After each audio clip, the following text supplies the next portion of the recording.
Marta Alvarez vowed to get justice after a decade of torture and abuse. Now she's the first person to be given a public apology from the Colombian government for LGBT discrimination. Marta Alvarez vowed to get justice after a decade of torture and abuse. Now she's the first person to be given a public apology from the Colombian government for LGBT discrimination. When Marta Alvarez was sentenced for the murder of her brother, she never expected to expose how the prison system was fraught with lesbian discrimination. But a decade of institutional abuse by prison guards and officials led her to front a 21-year battle for justice, starting with equal rights to conjugal visits. Now, Alvarez stands as a free woman inside the walls of her former prison. She has made history as the first person to be given a public apology by the Colombian government for LGBT discrimination. It was the 12th of March, 1994, when Alvarez entered her first prison, the Reclusion de Mujeres La Badia in Pereira. She was 35 years old and had never been incarcerated before. It was similar to what she imagined, but what she didn't expect was how the lesbian inmates were being treated. Prisoners would face 3 months of solitary confinement for kissing another woman, and there were beatings and prison transfers as punishments for lesbian behavior. Alvarez says she began to record the punishments in a diary, where she detailed both mental and physical abuse. Alvarez's worst memory was when a guard pushed her against a wall, tore open her shirt and began to beat her chest, exposing her breasts to the other guards. "I didn't even think about being hit. I thought I was going to be raped. It was the worst imaginable," she remembers. There were countless other nightmares for Alvarez. A rat bit her while she was placed in solitary confinement after being punished for having a girlfriend. And once, during a prison transfer, she was packed onto a piping hot bus, which began to fill with gasoline fumes. The inmates began to be sick and they were forced to pass around a single bag to vomit into, but it was being denied access to conjugal visits with same-sex partners, despite it being available to straight inmates, which led Alvarez to challenge the Colombian prison system. And, after numerous failed attempts to appeal the rule from within the penitentiary, she sought legal action from outside.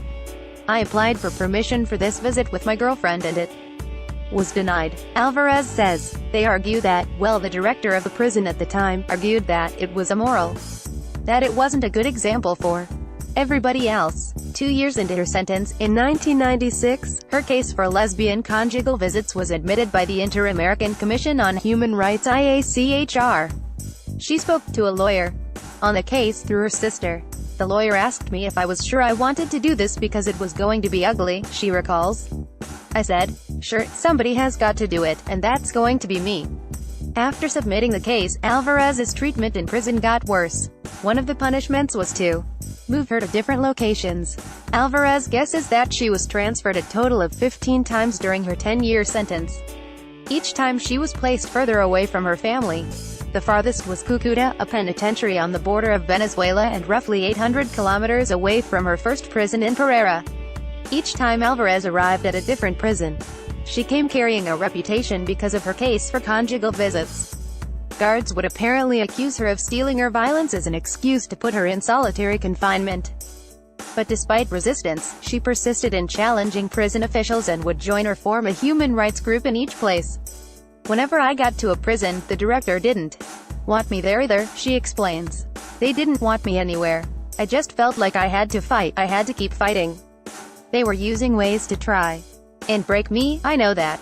I knew that, but I wrote in my little note saying that I know they were trying to break me, but I was not going to let them break me. I had to continue the fight and I did." When Alvarez, now 58, entered the penitentiary for the first time as a free woman, she was in charge. Dressed in a fitted red blazer, she made strides through the prison courtyard, nicknamed Park 93, after a trendy suburb of the capital. As an inmate, she came to the Reclusion de Mujeres in Bogotá 3 times and was tortured. But her 4th visit was celebratory. As Alvarez appeared the waiting audience of family members, activists and inmates greeted her with loud applause. A dozen camera operators and pushy journalists gathered around. When asked how she felt, she said, "Very important. Around 50 current inmates, who are involved in the prison's lesbian group, attended the celebration and were dressed all in white. A pride flag made by the inmates with prison materials hung above the stage. "I am here," Alvarez told the crowd. "I was a prisoner and now I am free. I'm now empowered and I have a lot of people supporting me. I have a Lot of people who are proud of me. I'm not an inmate anymore. It's like, wow, I'm here again, and I'm free.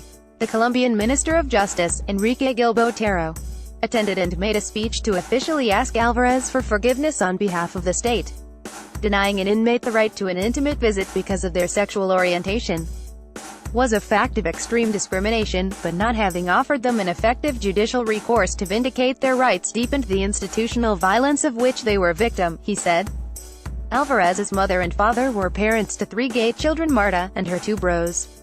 But Alvarez says it wasn't a surprise considering where they grew up. People used to joke saying, there is something in the water we drink here, something in the water that makes people gay, because there were a lot of gay people.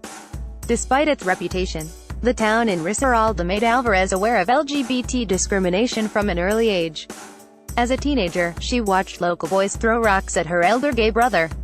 As she grew older and came out as a lesbian, she would receive verbal threats. You needed a man to correct you, Alvarez was told. Alvarez says they just learned to live with it. Alvarez's father was liberal and he accepted his gay children, doing his best to protect them from negative attitudes towards homosexuality. Her father knew that Colombia, a deeply Catholic country, was not a safe place to be gay.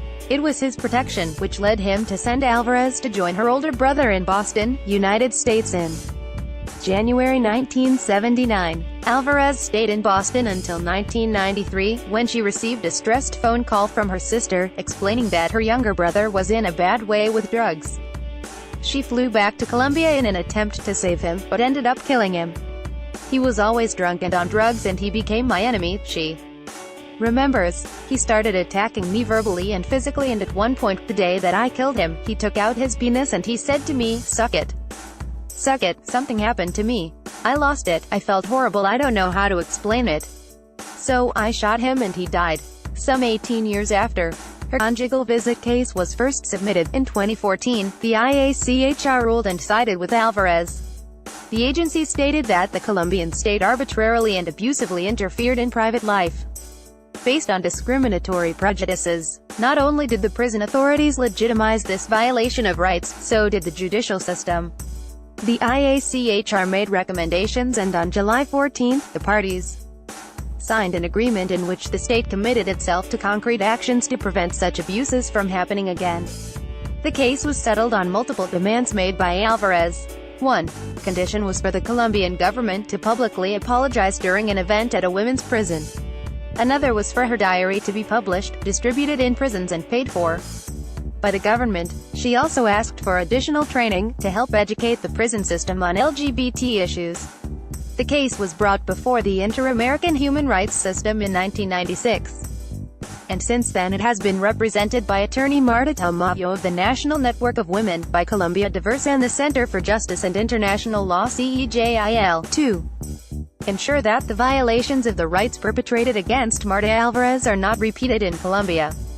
For Colombia Diversa, the case of Marta Alvarez represents the struggle of women, lesbians, and human rights defenders. It reminds us that LGBT people deprived of their liberty have rights, and that the Colombian state has the obligation to prevent these people from being discriminated against because of who they are.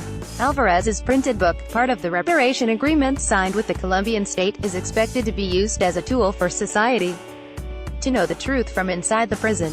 The state has said it will commit itself to implement the necessary measures so that the abuses that Alvarez had to suffer will not happen again. After 3 years of negotiation, on July 14, 2017, the Colombian state and representative organizations reached an agreement to implement the recommendations of the IACHR in its merits report, whose publication is still pending. In addition to the above actions, and from this act of apology and recognition of international responsibility, the Colombian state will permanently advance a program of awareness and training for prison staff and people deprived of their liberty on the rights of LGBT people. Will convene an impartial body to follow up on compliance with the new prison regulations in the country's 136 prisons, and will make available to the public an observatory of judicial decisions that affect the LGBTI population deprived of liberty. Reflecting upon her journey, Alvarez tells me about the impact of the case on the future. I think it has changed things. I don't think it has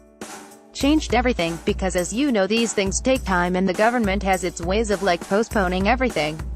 But I do believe that this is going to change. I think it's going to get better in time. I think definitely life is going to be better for lesbians in prison. Enjoyed this article? Like Huck on Facebook or follow us on Twitter.